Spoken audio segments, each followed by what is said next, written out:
तो हेलो मेरे प्यारे भाई और बहनों, कैसे हैं आप सभी और कैसी चल रही है आपकी पढ़ाई। तो आपका स्वागत है रिलायबल साइंस क्लासेस पर।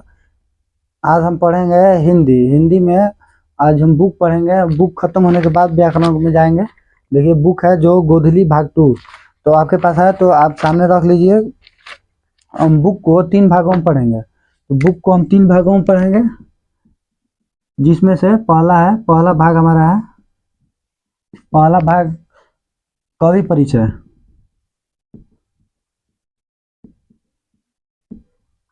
पहला भाग हमारा कवि परिचय। दूसरा में पढ़ेंगे हम दूसरे भाग में दूसरे भाग में जो इसमें कहानी है, चैप्टर में कहानी या भाषण है भाषण या निबंध है निबंध। तो कहानी, भाषण या निबंध, ठीक है। और तीसरा हमारा भाग है जिसमें हम क्वेश्चन आंसर करेंगे। क्वेश्चन आंसर करेंगे। तो आपका ज़्यादा समय बर्बाद नहीं करते हुए चलिए हम लोग किताब को स्टार्ट करते हैं। और इसमें पहले हम कवि परिचय देखेंगे। तो अगर आपके पास बुक है तो आप अपने सामने आगे रख लीजिए और लाइन बाय लाइन मिलाते रहिएगा। हम पढ़ रहे हैं और इसमें जो इम्पोर्टेंट चीज़ होगा वो हम बोर्ड पर लिखेंगे और आप नोट करते चलिएगा। तो हमारा पहला चैप्टर हमारा है श्रम विभाजन और जाति प्रथा, जो एक प्रकार का निबंध है और इसके लेखक भीमराव अम्बेडकर जी हैं।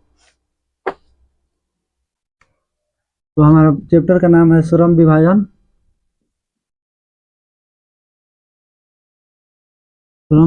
और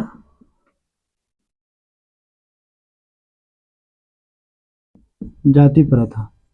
श्रम विभाजन और जाति प्रथा, और ये एक प्रकार का निबंध है। इस ब्रैकेट में लिख देते हैं यहाँ पे, ये एक प्रकार का निबंध है और इसके लेखक हैं डॉक्टर भीमराव अम्बेडकर जी। इसके लेखक हैं डॉक्टर भीमराव अम्बेडकर।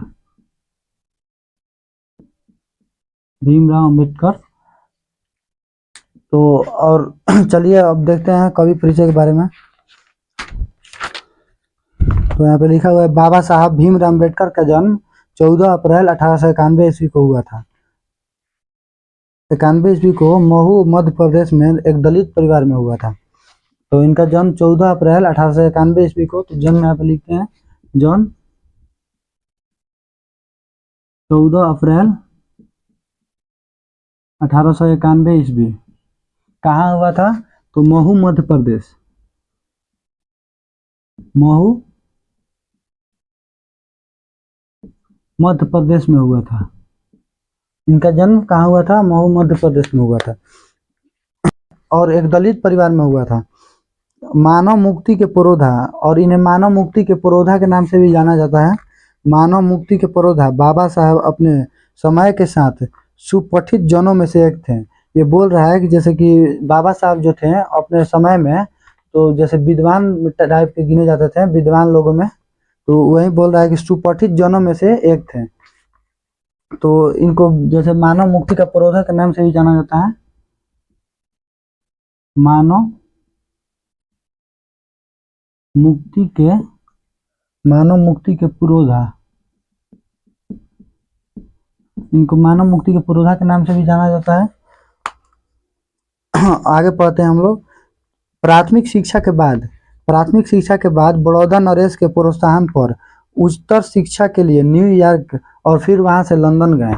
ये प्राथमिक शिक्षा इनकी गांव में ही हुई और ये अव्वल अंक प्राप्त करते थे। अब जैसे अपने क्लास में अव्वल थे पढ़ने में, तो इनकी प्राथमिक शिक्षा गांव में हुई और ये उच्चतर शिक्षा प्राप्त करने के लिए बड़ौदा नरेश के बड़ौदा नरेश के प्रोत्साहन राशि पर ये न्यूयॉर्क गए। तो किसके प्रोत्साहन राशि पर गए? किसके प्रोत्साहन पर गए? तो बड़ौदा नरेश के प्रोत्साहन पर। बड़ौदा नरेश के प्रोत्साहन पर गए। और ये कहाँ गए थे? तो न्यूयॉर्क गए थे उच्चतर शिक्षा प्राप्त करने। न्यूयॉर्क गए।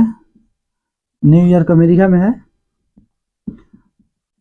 और उसके बाद उच्च शिक्षा प्राप्त करने के बाद फिर वह लंदन गए। लंदन इंग्लैंड की राजधानी है, यहाँ पे ब्रैकेट में लिख देते हैं इंग्लैंड। फिर वह लंदन गए, न्यूयॉर्क से लंदन गए और बड़ौदा नरेश के प्रोत्साहन राशि पे गए थे, मतलब प्रोत्साहन मिला था उनको बड़ौदा नरेश की तरफ से, क्योंकि यह अपने पूरे स्टेट में वो अव्वल आते थे अपने समय में। तो उन्होंने, आगे देखते हैं, उन्होंने संस्कृत का धार्मिक, पौराणिक और पूरा वैदिक मिलाकर वे इतिहास, मीमांसक, विधिवेता, अर्थशास्त्री, समाजशास्त्री, शिक्षाविद तथा धर्म दर्शन के व्याख्याता बनकर उभरे।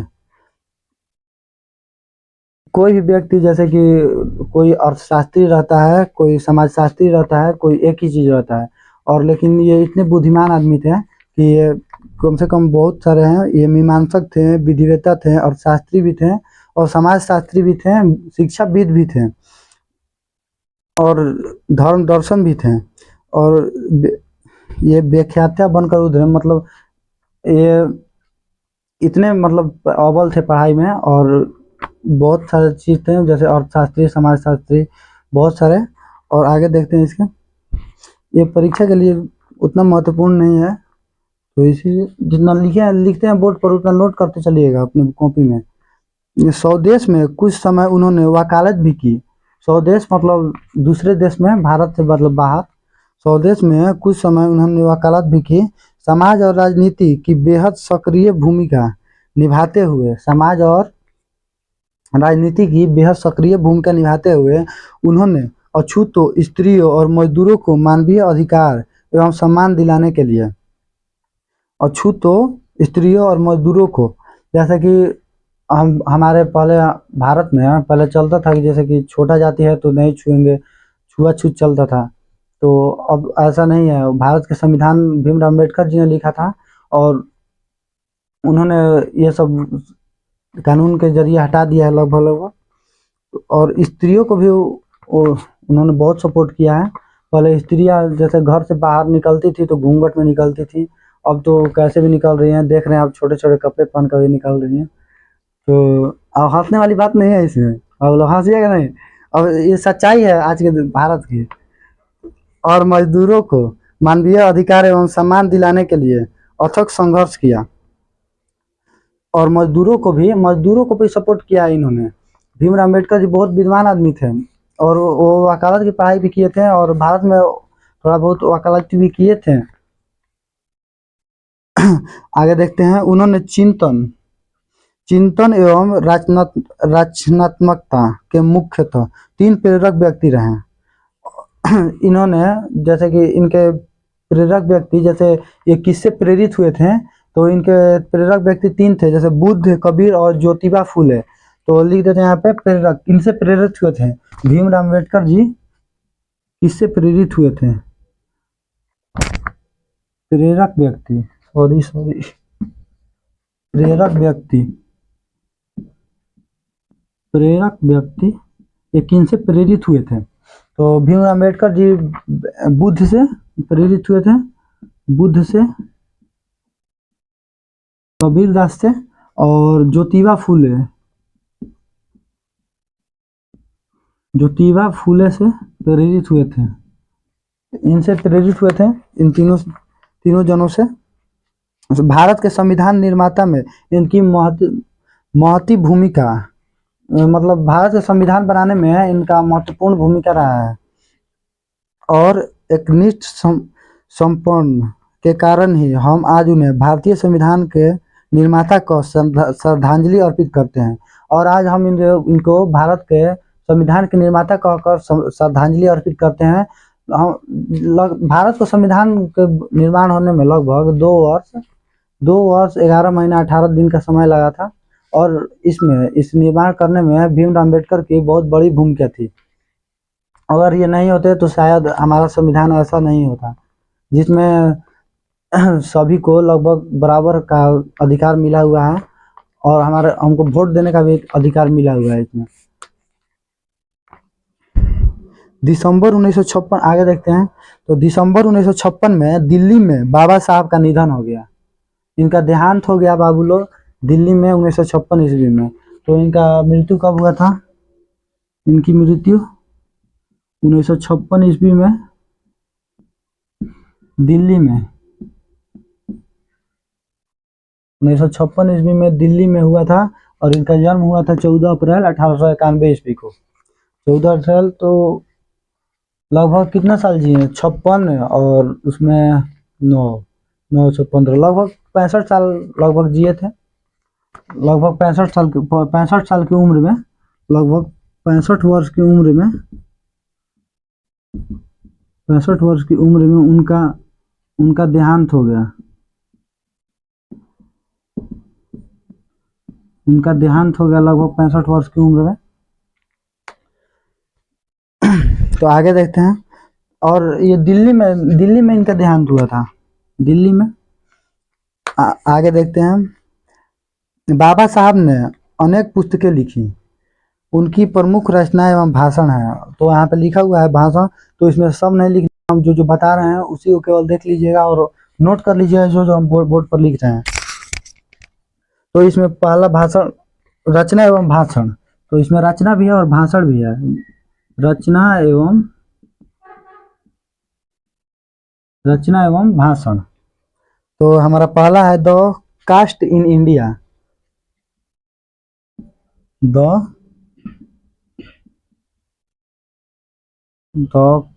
Cast in India.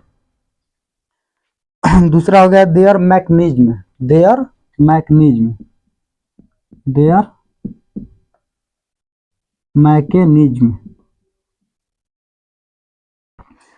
मैकेनिज्म। और तीसरा है हमारा the untouchables. The untouchables.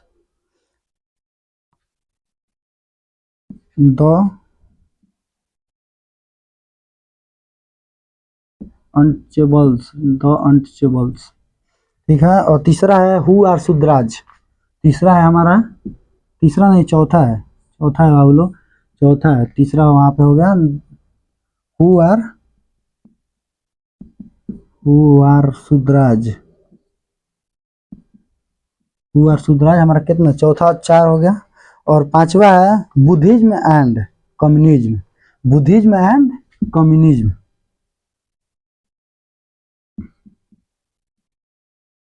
Buddhism and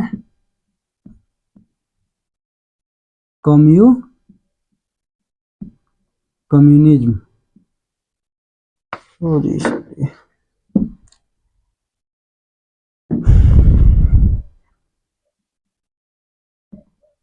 Buddhism और कम्युनिज्म।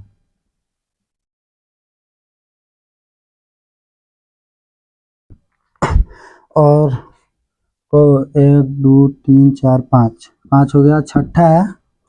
छठा है Buddha and his Dhamma. Buddha and his Dhamma. Buddha and his Dhamma. Buddha and his Dhamma. और अगला है एनिलिएशन ऑफ कास्ट। एनिलिएशन। और इसी बुक से बाबू लोग, ये जो चैप्टर है श्रम विभाजन और जाति प्रथा, इसी बुक से लिया गया है। और इसका हिंदी रूपांतरण ललाई सिंह यादव ने किया था। और इसका ये एनिलिएशन of cast, एनिलिएशन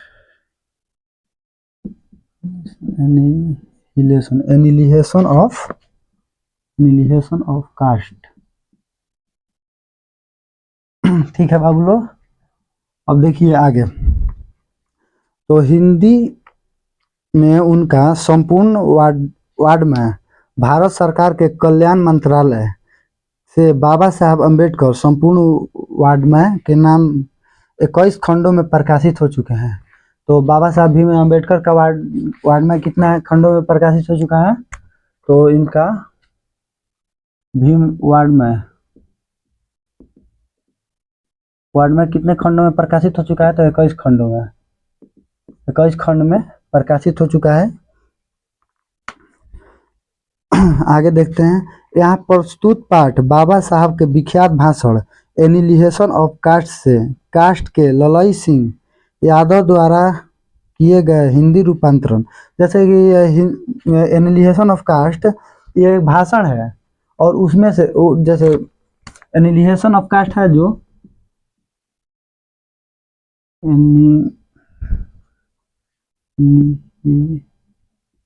annihilation of cast ये एक प्रकार का बाबू लोग भाषण है। एनिहिलेशन ऑफ कास्ट भाषण है और इसको हिंदी रूपांतरण ललाई सिंह यादव ने किया था। इसका हिंदी रूपांतरण, इस बुक का हिंदी रूपांतरण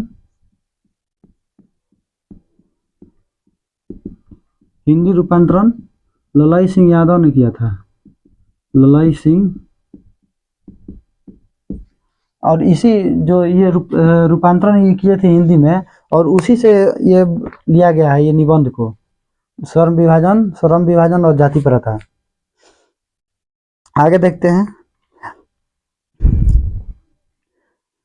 तो यहाँ प्रस्तुत पाठ बाबा साहब के विख्यात भाषण एनिहिलेशन ऑफ कास्ट के ललई सिंह यादव द्वारा किए गए हिंदी रूपांतरण जाति भेद का उच्छेदन। और इसको जो इस एनिहिलेशन ऑफ कास्ट को हिंदी में रूपांतरण किए थे तो इसका नाम क्या हो गया था? जाति भेद का उच्छेदन। जाति भेद का, इसी का नाम हो गया एक टाइप से, जाति भेद का उच्छेदन। जाति भेद का उच्छेद है आप लोग, उच्छेद, जाति भेद का उच्छेद। एनिहिलेशन ऑफ कास्ट को हिंदी में रूपांतरण किए थे ललाई सिंह यादव और इसका नाम पड़ गया था जाति भेद का उच्छेद। इसको हिंदी में बोलते हैं जाति भेद का उच्छेद। तो देखते हैं आगे। रूपांतरण जाति भेद का उच्छेद से किंचन संपादन के साथ लिया गया है। यह भाषण जाति पाति तोड़क मंडल लाहौर के वार्षिक सम्मेलन सन इतना के अध्यक्षीय भाषण के रूप में तैयार किया गया था। यह जो है तो जाति पाति तोड़क मंडल में, मतलब जैसे लाहौर में ये वार्षिक सम्मेलन होने वाला था, उसमें ये भाषण दिया जाने वाला था 1936 ईस्वी में, लेकिन ये नहीं हुआ उसके, लेकिन भाषण दिया नहीं गया। अध्यक्षीय भाषण के रूप में तैयार किया गया था, परंतु इसकी क्रांतिकारी दृष्टि से आयोजकों की पूर्णतः सहमति न बन सकने के कारण सम्मेलन स्थगित हो गया और यह पढ़ा ही नहीं गया। जैसे कि ये हिंदी में रूपांतरण किए थे ये भाषण देने के लिए 1936 ईस्वी में। 1936 ईस्वी में ये भाषण दिया जाने वाला था, ठीक है। तो ये भाषण 1936 ईस्वी में दिया जाने वाला था लाहौर में जाति पाति तोड़क मंडल में, लेकिन ये कुछ हुआ होगा उस टाइम पे, क्रांतिकारी दृष्टि से आयोजकों की पूर्णतः सहमति ना बन सकी। तो क्रांतिकारी दृष्टि से आयोजकों की सहमति नहीं बने, जिसके कारण यह भाषण जो स्थगित हो गया और सम्मेलन, जिसके कारण यह भाषण दिया ही नहीं गया। तो आगे देखते हैं बाबू। परंतु इसकी भाषण ये पढ़ा ही नहीं गया। बाद में बाबा साहब ने इसे स्वतंत्र पुस्तिका का रूप दिया। बाद में इसे स्वतंत्र पुस्तिका का रूप दिया। जाति भेद का उच्छेद को स्वतंत्र पुस्तिका का रूप दिया। प्रस्तुत आलेख में वह भारतीय समाज में श्रम विभाजन के नाम पर मध्ययुगीन अवशिष्ट संस्कारों के रूप में बरकरार जाति प्रथा पर मानवीयता, नैसर्गिक न्याय और सामाजिक सद्भाव की दृष्टि से विचार करते हैं। जाति प्रथा के विषमतापूर्वक सामाजिक आधारों, ऋण पूर्वग्रहों और लोकतंत्र के लिए उसकी अस्वास्थ्यकर प्रकृति पर भी यहाँ एक संभ्रात विधिवेता पर दृष्टिकोण उभर सका है। भारतीय लोकतंत्र के भावी नागरिकों के लिए यह आलेख अत्यंत शिक्षाप्रद है। ये बोल रहा है कि भारतीय लोकतंत्र के भावी नागरिक जैसे हम लोग हैं के लिए यह आलेख अत्यंत शिक्षाप्रद है। मतलब ये अत्यंत मतलब जैसे कि इसे शिक्षित मतलब जैसे ये पढ़ सकते हैं हम लोग और जान सकते हैं कि लोकतंत्र में क्या करना है और क्या नहीं। तो वीडियो अगर अच्छा लगा तो आज तक इतना ही, और अगर वीडियो अच्छा लगा तो लाइक सब्सक्राइब और शेयर जरूर करें। और इसको अगले सेशन में इसका कहानी का जो निबंध है इसमें श्रम विभाजन और जाति प्रथा इसको पढ़ाया जाएगा, ये वाला। और किताब आप लोग जरूर से जरूर ले लीजिएगा, क्योंकि हमारे पास ऐसी सुविधा नहीं है स्मार्ट बोर्ड वाली कि हम उसी में किताब ला सकते हैं। अगर वीडियो अच्छा लगा तो वीडियो को लाइक कर दीजिए, अगर चैनल पर नए हैं तो चैनल को सब्सक्राइब कर दीजिए। चलिए धन्यवाद, आज के लिए इतना ही।